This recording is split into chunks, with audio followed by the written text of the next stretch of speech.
네, 안녕하세요. 오늘도 여러분들과 함께 하겠습니다. 암호화폐 시장 그리고 저희가 글로벌 증시 같이 살펴보면서요. 지금 시장이 좀 쉽지는 않을 텐데 여러분들과 같이 고민해 보고요. 또 좋은 전략들은 함께 나눠보는 시간 가져보겠습니다. 일단은 코인 시세 같이 살펴보겠습니다. 음, 암호화폐 시장이 좀 좋지 않습니다. 그 이더리움 차트를 한번 볼게요. 이더리움 같은 경우에도 지금 1,570달러를 좀 나타내 주면서 지금 이게 저희가 2016년도부터 차트거든요. 지금 보시면은 그 하락 자체의 가파른 기울기가 보이실 거예요. 그만큼 시장에서 이제 너무 안 좋고, 물론 이제 커뮤니티의 센티멘트, 그러니까 시장 참여자들의 감정적인 그런 인식은 불리시, 그러니까 좀 불마켓이 올 것이다라고 보는 게 80%고, 베어리시라고 해서 시장이 좀 침체일 거야라고 보는 거는 또 20%여서 이제 더 희망적으로 시장에서 바라보는 시선이 있지만, 그래도 이제 이더리움은 개발자들 사이에서도, 그리고 이제 오래된 커뮤니티 인물들 사이에서도 뭔가 특단의 조치가 필요하다, 이런 인식들이 좀 있습니다. 그래서 같이 고민을 해보면 좋겠고요. 비트코인도 이제 사실은 그렇게까지 상황이 좋지는 않죠. 83,000달러 선을 나타내고 있는데, 그래도 이제 전반적인 흐름 자체를 보시면은 우리가 이제 배여장이 요 구간이거든요. 근데 요 구간 때 이제 시장에서 매집을 계속 하셨던 분들은 지금도 이제 수익권이다라고 합니다. 그래서 그런 분들은 한 50% 수익권이고, 근데 이제 요 구간들 있잖아요. 완전 이제 고점에서 들어가셨던 분들께서는 시장에서 굉장히 좀 낙폭을 겪고 있는 상황이고요. 최근에 그래도 밈코인들이 올라오는 듯 싶기도 했어요. 근데 이제 오늘 시장에서 이제 보시면은 시바이누도 2% 하락을 하고 도지도 4% 하락을 하죠. 그래서 이제 다양한 양상들이 지금 시장에 나오고 있다라고 그렇게 여러분들 해석을 해 보실 수가 있겠어요. 그래서 자세히 보시면은 오피셜 트럼프가 7.8달러인데, 뭐 이 오피셜 트럼프도 이제 트럼프 대통령이 이제 하는 행동에 따라서 좀 영향을 많이 받아가는데, 요게 이제 딱 처음 고점을 찍었을 때 그 가격이 보여지지 않고 굉장히 큰 암흑기를 보내고 있습니다. 근데 그럼에도 불구하고 이 오피셜 트럼프가 그래도 좀 올라주기는 했었어요, 최근 들어서. 근데 이제 그런 상승폭들도 다시 반납하는 형태가 좀 나타내 주고 있습니다. 공포 탐욕 지수는 29를 나타내고요. 오늘 저희가 준비한 뉴스들도 하나하나 살펴보겠습니다. 일단은 지금 요거는 확정된 내용은 아니고요. 그 트럼프 대통령이 이제 미국 의회 의원들의 주식 거래를 금지하는 방안을 검토 중이라고 워처그루가 이제 보도를 했습니다. 그래서 이 의원들이 윤리 기준과 재정 투명성에 대한 논의 과정에서 제안된 사안으로 보인다고 보시면 되고요.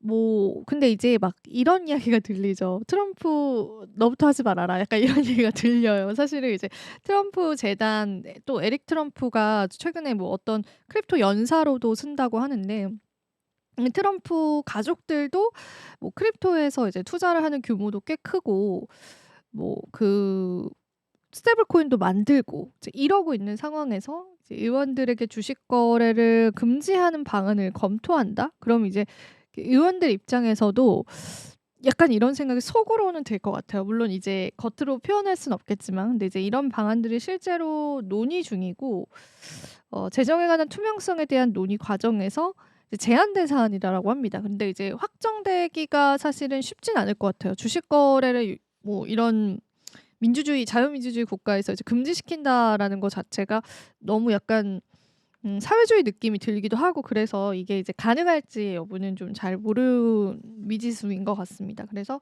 같이 여러분들이 그냥 살펴보시면 되고요. 요거는 이제 지금 가지고 온 게 XRP 차트예요. 그래서 요걸 이제 어떻게 보고 우리가 XRP 가격을 어떻게 좀 내다볼 수 있는지를 확인해 보면 좋을 것 같은데, 상승 쐐기 패턴이 포착이 됐고 하락 추세 전환 가능성도 이야기가 됐습니다. 상승 쐐기형 패턴은 이제 상승 모멘텀이 좀 약화되고 있는 그런 패턴을 이야기해요. 그래서 하락 추세로의 전환 가능성이 있다고 코인데스크가 분석을 했고요. 이 상승 쐐기형 패턴은 일정 기간 저점을 연결하는 하단 추세선 또 고점을 연결하는 상단 추세선이 이렇게 수렴하는 그런 구조예요. 그래서 저점 추세선이 이 지지선이 뚫릴 경우에 상승 추세가 하락 추세로 전환이 될 가능성이 있어요. 이 매체 같은 경우에는 XRP가 1시간 봉상 상승 쐐기 구조가 시작되는 1.6달러를 지지선으로 볼 수 있다. 그렇게 이야기를 했는데 자세히 보시면 요게 요렇게 수렴을 하잖아요. 그러니까 최근에 고점을 연결하고 최근에 저점을 연결을 했는데 요거를 이제 지지선으로 본 거죠. 근데 이제 이게 이탈이 될 경우에 이제 다시 하락 국면으로 갈 수 있다. 브레이크다운 이렇게 표현을 하면서 지금 이제 XRP 가격 자체가 하락 추세가 될 수 있다. 그렇게 예상을 하는 겁니다. 근데 요거는 이제 기술적인 분석이고 사실 XRP가 물론 이제 우리가 주식을 하거나 코인 할 때 기술 분석도 많이 보지만 이게 모멘텀 그 플레이를 많이 했던 코인이기도 하잖아요. 그 소송 철회에 관한 모멘텀들도 제기가 됐었고 그래서 요거 이제 우리가 또 100% 신뢰하기보다는 뭐 단기적인 움직임에 영향을 줄 수 있기 때문에 뭐 하나의 견해 정도로만 살펴보시면 좋지 않을까 싶어서 그 내용 같이 전해드렸습니다. 자, 그리고 요것도 XRP 이야기인데요. 다음 가상자산 현물 ETF로는 XRP가 유력하다라는 이야기가 나왔어요. 그래서 이 정책 기조는 계속 이제 변화가 되는 상황인데 더블록에 따르면 카이토가 보고서를 냈는데 이 사실 두 가지 정도의 이유가 있었어요. 첫 번째는 XRP가 이제 운용사에서 가장 많이 신청을 했었던 현물 ETF 토큰 중에 하나다라고 하는 부분들과요. 두 번째 같은 경우에는 최근에 그 레버리지 ETF가 출시됐어요. XRP에서. 근데 그 레버리지 ETF가 어떻게 보면은 현물 ETF보다 더 위험하잖아요. 레버리지 상품이니까. 그래서 SEC 측에서는 XRP 현물 ETF가 위험하다라는 그런 이제 의문점이라든지 문제 제기를 할 수 있는데 그 문제 제기를 하기에는 이미 레버리지 ETF가 거래되고 있다라는 거죠. 그래서 그런 위험성도 제기할 수 없을 것이다. 그래서 다음 이제 암호화폐에 관한 현물 ETF는 XRP가 가장 유력하다. 요런 이야기가 카이코를 통해서 보도가 됐습니다. 그래서 이제 SEC 자체가 5월 22일입니다. 요게 이제 중요한 날짜가 될 것 같아요.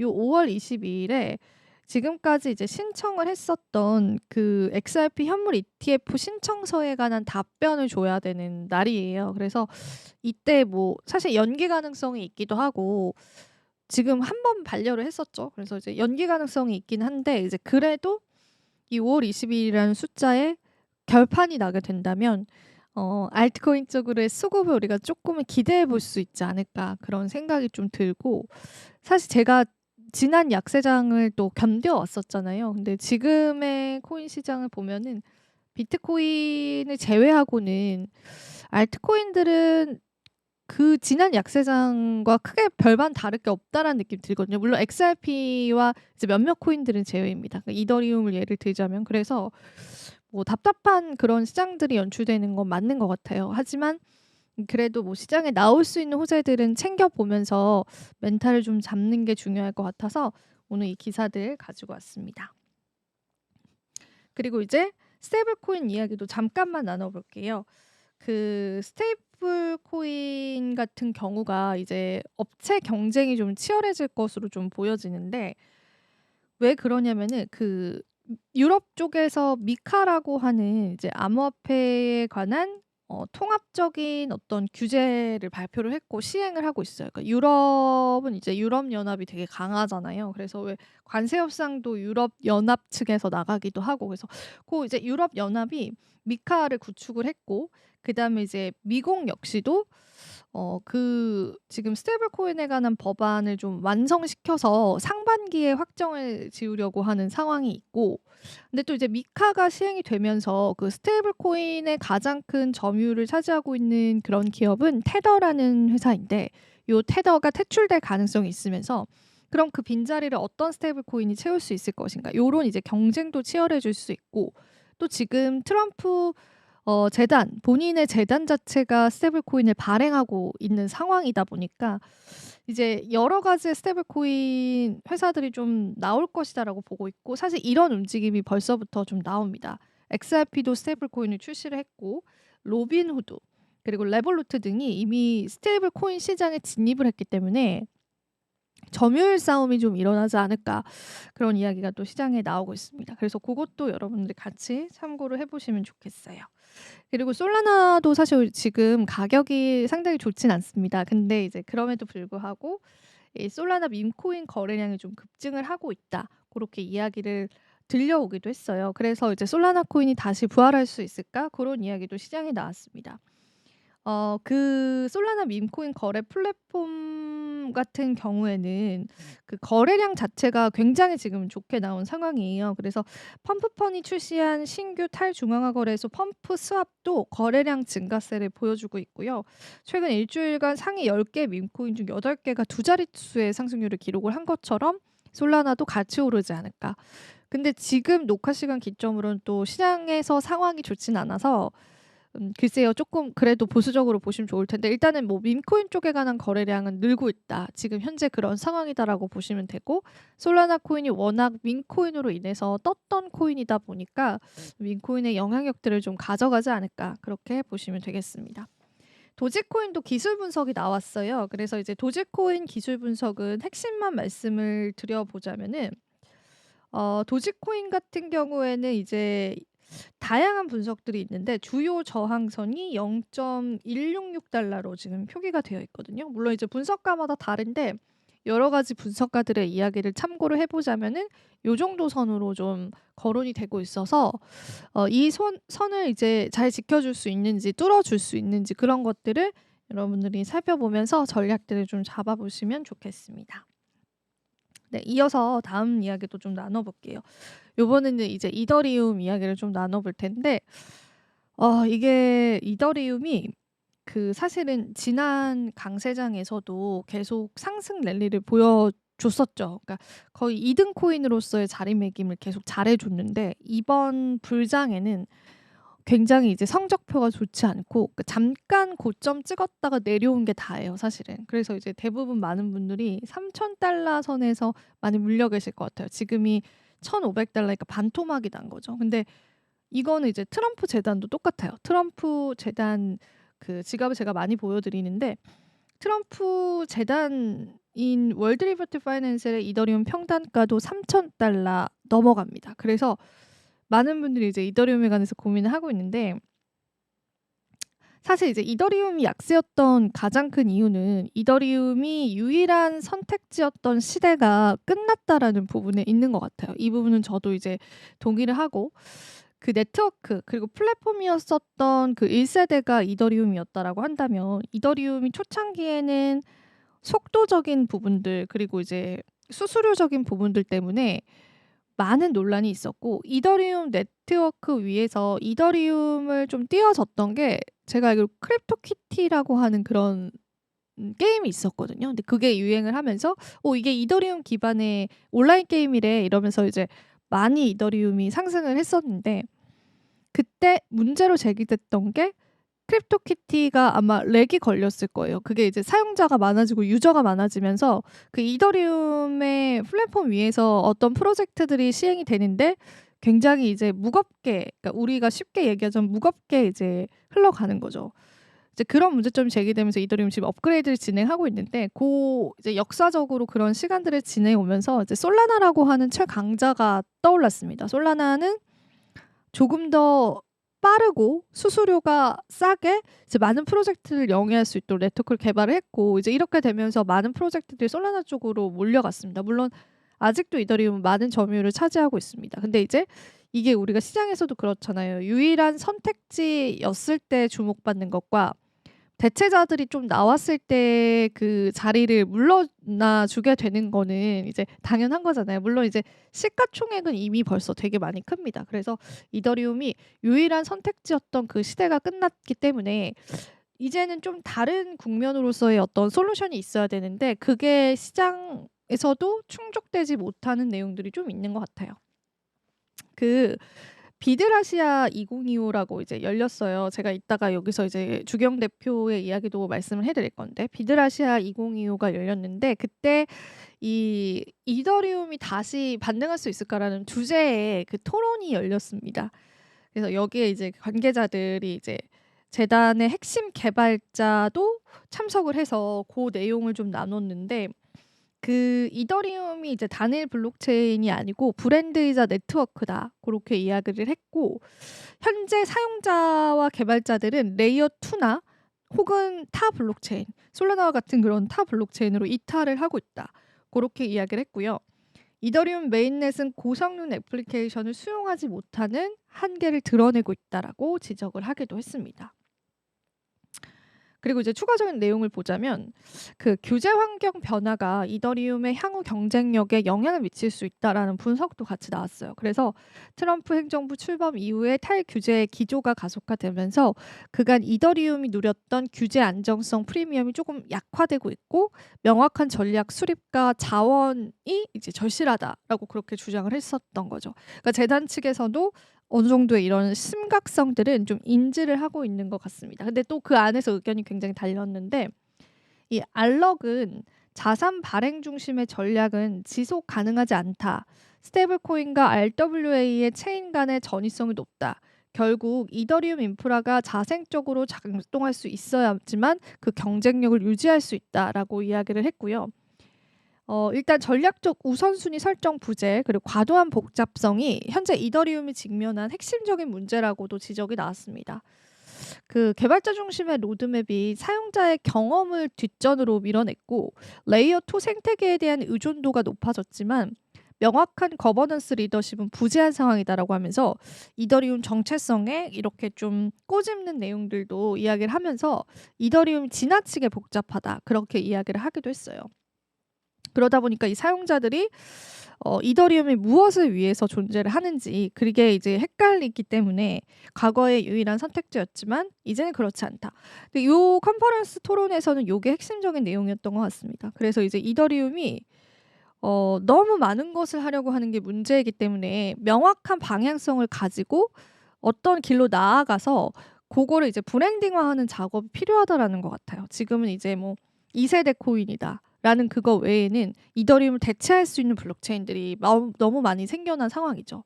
그럼 이 근본적인 걸 이게 해결하고 있지 않은 상황에서 계속되는 시장의 상승을 바랄 수는 없다라는 게 이제 이런 토론들의 이야기였습니다.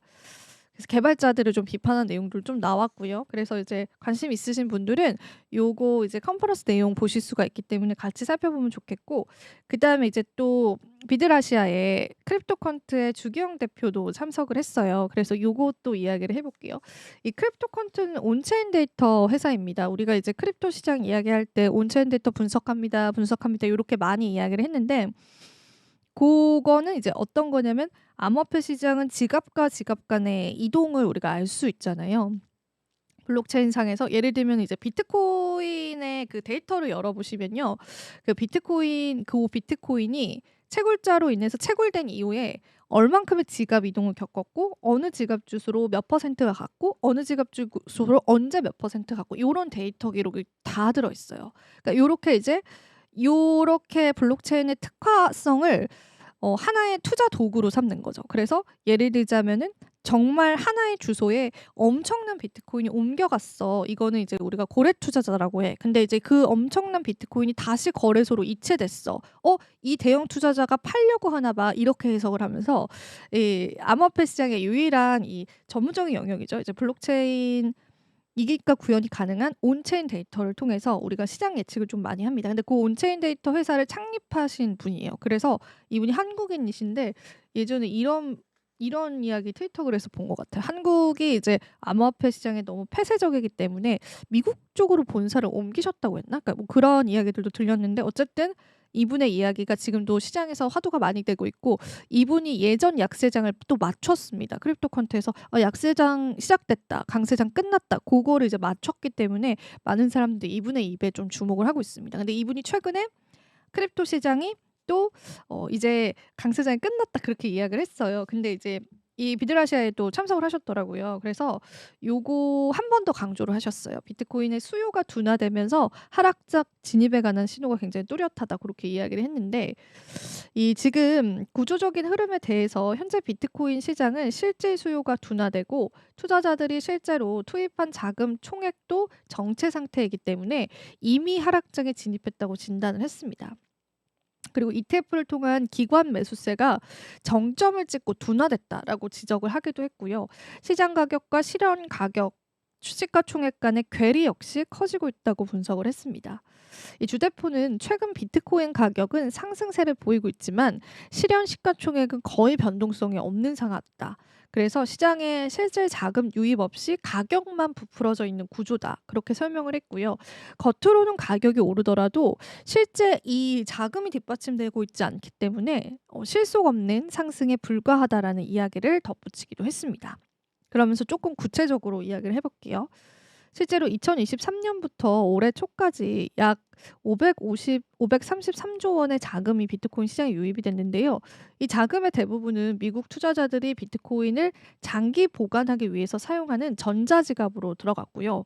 실생활에서의 사용보다는 투자 자산으로 보유하려는 수요가 대부분이었고 가격 상승에 기여하는 실제 거래로 이어질지는 않는 흐름이라고 합니다. 그러니까 이미 장기적으로 투자할 투자자들의 자금이 이미 확보가 된 상황에서 그 우리가 전자지갑이라고 해서 당장 팔 의도가 없는 그런 지갑으로 들어간 거예요. 그래서 이 사람들이 실제로 여기서 더 살까? 이런 거. 왜냐면 기관 수요도 정점을 찍고 이제 끝났기 때문에 요런 의문점들도 드는 거고 실질적으로 실체가 없는 상승이 일어나는데 그 강세장이라고 뒷받침할 만한 부분들이 없다라는 겁니다.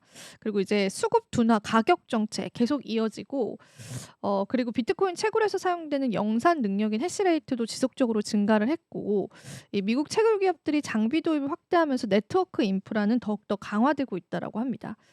그리고 최근 3주간에 또 자금 이탈이 있었고요. 거래량은 증가했지만 가격은 오르고 있지 않은 상황이다. 매수보다는 매도 압력이 강하다는 신호다. 그리고 시장이 투자자 간의 물량이 교환되는 분산 단계에 들어선 것이다라고 또 진단을 하기도 했습니다. 그래서 이 비트코인을 약세장이다라고 하는 걸 다시 한 번 더 강조했다. 그런 의미로 여러분들 받아들여 보시면 좋겠습니다. 좀 슬픈 내용이긴 한데요. 그래도 한번 저희는 또 희망적으로 시장 한번 기다려 보면 좋겠습니다. 자, 오늘 또 저와 함께 또 암호화폐 시장 이야기 나눠봤습니다. 오늘도 여러분들에게 도움되셨을 시간이길 바라고요. 저는 다음번에 더 좋은 정보들로 함께 할게요. 오늘도 시청해주신 여러분 고맙습니다.